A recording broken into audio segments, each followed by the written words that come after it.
we didn't talk about this on the show yet, but you've been doing some interviews for Percussive Arts Society online. Yeah. Well, just one so far. I mean, I shouldn't say that. I've done a bunch. I've done about, between Percussive Arts Society and NAMM, I've done probably 85, 90 interviews with people. We talked about this a while ago. Yeah. But they're usually on the website. Do what? Is this on the website? Is all this? Yeah, I meant, did I send you links to that last time? Yeah, I shared it on Facebook. Okay, cool, actually, cool. Yeah. So there's some links to them on the NAMM site. We're still, it's been 10 years now. We're still trying to figure out what to do with them for the Percussive Arts Society Early site. days. Can we like house them? Do you have enough bandwidth? Because they're huge. I mean, they're giant chunks of, information. So, like I said, when I joined the committee years ago, the one thing that I saw on the list of like duties that you could do was oral history. And I thought, ooh, oral history. That was interesting. Can we turn the light off again? Yeah. Please. But, and so I kind of asked a couple folks that had done it before, and they were like, the easiest way to do it is just get a decent camera, like a video camera, and then just start asking questions and shut up when people talk. And that's actually some of the best advice I've ever gotten, because I see a lot of people that do interviews, or they think they do interviews, and they just they'll say, "Yep, oh," like throughout the entire, like the person's talking, and they'll just jump in and just go, "Oh yeah," like if it interests them. And I just do this. Nod, because they're telling a narrative. They're telling their story. And then if I have something, to add, I'll wait till they're done talking, and I'll say, it's really interesting you said that, because, and try to interject something that sounds semi-intelligent. Like when I did that one with Aaron Spears a couple of weeks ago, I met him a couple of years ago at one of the conventions, and he was just the sweetest guy. And so when it came up, the PAS was like, "Do you want to do this interview?" I'm like, "Yeah," because he's a great guy and he's interesting, and I'm sure he'll have a lot to talk about stuff. So, and sure enough, in that interview, I just sat in that chair where Chad is, and was just, and on the internet, just like, he's talking. Yeah, that was great, and Well, if you're interviewing a personality, and you're interviewing somebody that's in the public eye, chances are that they've got a story or two to tell. Sure. Well, yeah. And if you go into the interview as the star, you believe that you're then you're in the wrong business. Yeah. There's so many where I watch when you said, I thought it was going in a different direction, but it's the same result, where the interviewer just becomes my favorite of all time. It just I think I don't think there'll ever be another, but I think my personal favorite was Dave Letterman in that you had to. He wasn't.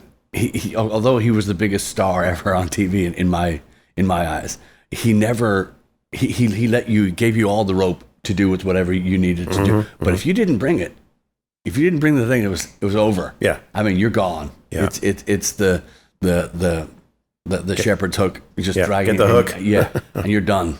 Yeah. But when you have somebody like that with such great timing, great comedic timing, but such a knowledge, it cracked me up too that he would call himself a dumb guy, which he's the smartest man on TV, smartest man you'll probably run across.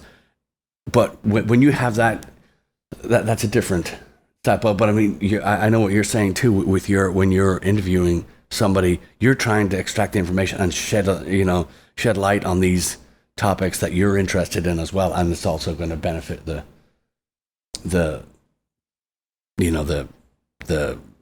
Percussive Arts Society. Sure. In this, or in anybody this, just who wants to listen to that might know who that person is and wants to learn a little bit more about him. And there's so many different avenues that people can go to for interviews. I mean, there's I guess magazines are still a thing. There's online interviews and stuff like that. And people ask different things. And I'm really being a fan of history. I'm really more concerned at like, where'd you grow up? Who, was your family musical? How did you get started playing drums? How did you get from point A to point B? Is there anything you can tell us about your career that will help other people's careers that might be listening, especially younger kids that might want to get into the music business, don't do it. Kidding, of course. It's not. But so that's my interest is in that, finding out, the roots and whatnot. So yeah, so Aaron was fun. There might be some more down the pike, depending on how long this whole thing lasts. And I mean, I know enough people that I can just call them and say, hey, do you want to do this interview? And they'll be like, yeah, well, let's get on the horn and do it. So, and there's a couple people that are doing it now online, and it's not great, but it's just one way for them to, remain relevant, I guess. There's a couple people that are just terrible at it, and I'm not going to name names. Drumeo, come on, Drumeo Gab, but it's just like this, and I've called them out on, like, I'm like, this is not how you interview people, but whatever, it's fine. Or are they making some of the mistakes you were mentioning? Well, they're just like, yeah, they're just, yeah, oh yeah, right, oh yeah, that's cool. I remember when I did that, Right. Yeah. That's where I thought you were initially, because when you start dragging yourself, then you just need to sit at home in front of a camera and talk. Yeah. Well, and yeah, I'm sorry. I just did it. I just interrupted you. So, but that idea, if you feel that you have an insight that you can share with what someone else is talking about, then by all means, you can wait till they're done talking and say, I know exactly what you're talking about. But I've got something to say, and mine trumps whatever you're going to say. Because and it's never that. It's always like it's a shared experience because we're all musicians. Yeah. We've all, and just through time and history, we've done a lot of the same things. And it's okay to put a little spin on it of your own, as long as it's not going to overshadow. Yeah, it's fun. It's that you're still having a conversation with somebody. Yeah, Yeah, there was a moment in that interview with Aaron actually where you mentioned. I'm trying to remember the I'm glad you remember. I don't remember any of it. So there was a drummer that y'all were talking about, and you were discussing. You remembering something from watching. Was it Hal Blaine? No. Buddy Rich. Was it Buddy Dennis Rich? Chambers. Talking about the drummer Dennis Chambers. Yeah, you're talking about just this moment before they started playing and how cool that was. And it's funny because I had just watched that video like a week before. It showed up in the feed. I was like, oh, this is fun because Dennis is a fantastic drummer, and he was super young then. And it was this Buddy Rich. I think it's a Buddy Rich memorial concert. They used to do a bunch of those back in the day, and they'd have all the famous drummers play, and they had the Buddy Rich big band who was still alive from that band, whatever. And it's funny because they start the song, and Dennis counts it off, and he's in the drummers are in the front of the band. Normally they're on the side, between the sections on the other side. And Dennis just turns around and looks at the band and just gives them this smile. And if you know Dennis Chambers, it could be one of two things. It could be like, hey, let's have some fun, or two, hold on to your seats because this is going to get fucking wild. And when Dennis played, it was fucking just stupid. Yeah. If anybody at home is listening and wants to see something crazy, go on YouTube and Google the Dennis Chambers Buddy Rich memorial concert, and it's musical, but it's also just like, why do I bother playing drums after watching that? Because it's so ridiculously over the top good. Yeah. And Dennis came to Basic a couple years ago, and he was fantastic. He was very nice, and he played his ass off still. So yeah, cool. Yeah, yeah. I dug that moment too because it was Aaron. It was clear he knew exactly the moment you were talking about. Yeah, He was like, yeah. It shows you that someone at his level is still a fan. Yeah, and Aaron Spears. I mean, we can knock his bands because he plays with like Ariana Grande and Usher and stuff like that, but Aaron's he's a killer monster player. I went and watched some of the stuff. When you watch him play, it's just like inhuman, But again, the sweetest cat in the world, the nicest guy. Yeah. Yeah. I'm trying to remember what I saw. I went up to, after I watched the interview, I just Googled him and found something on YouTube of him playing with. It was a show where all the audience had headphones on as they were listening. Oh, so Zildjian or Vic Firth have been doing, well, they're the same company now because, progress. They have been doing like these live sets. I forget what they're called. And they're called something or other.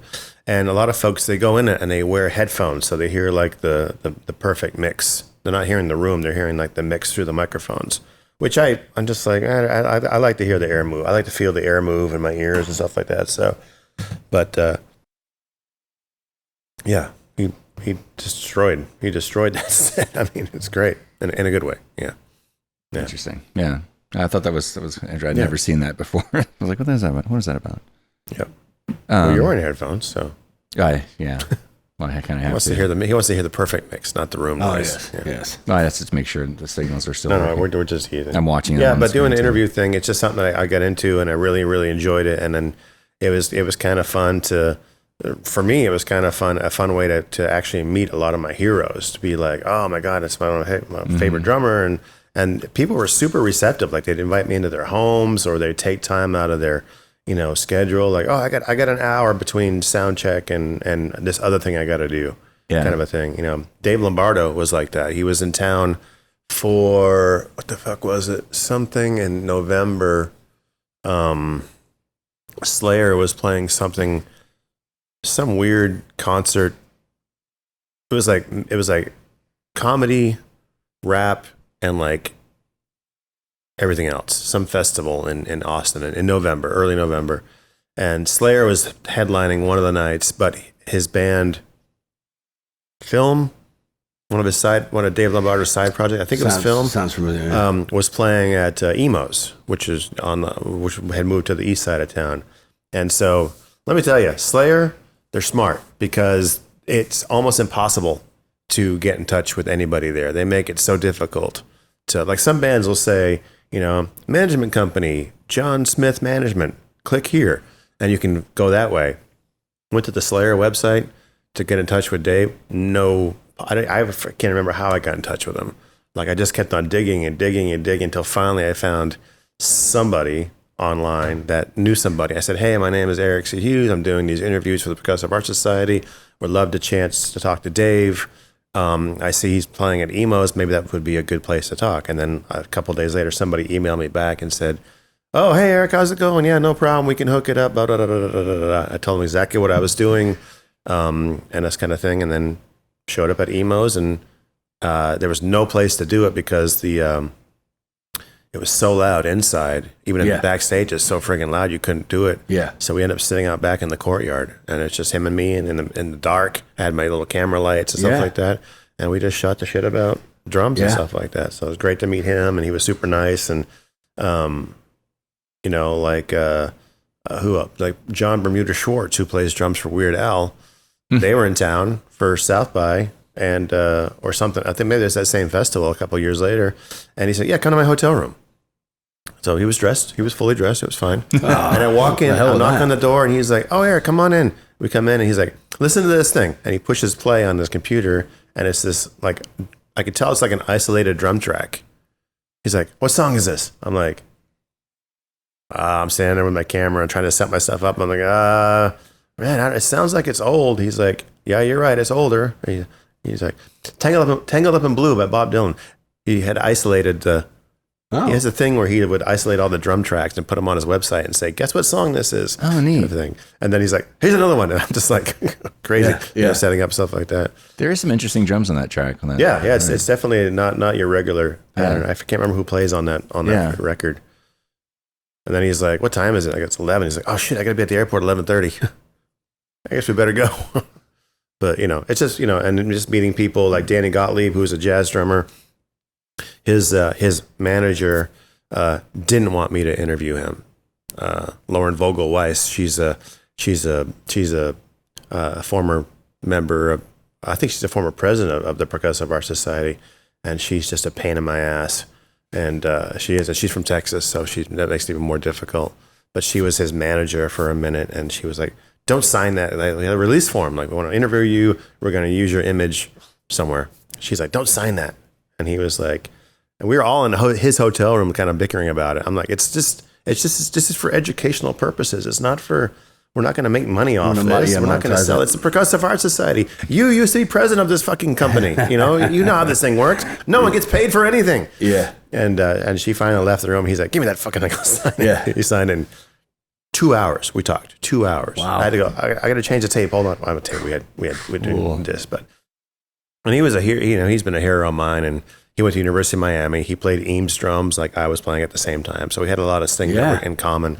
And he was just a great interview. And he's like, okay, so I was born, like from the day he was born up until that moment in the hotel room. That's what he talked about. Yeah. And it was great. He was just like, okay, and then this happened, and then this happened. And it was just interesting just to hear his life story. That's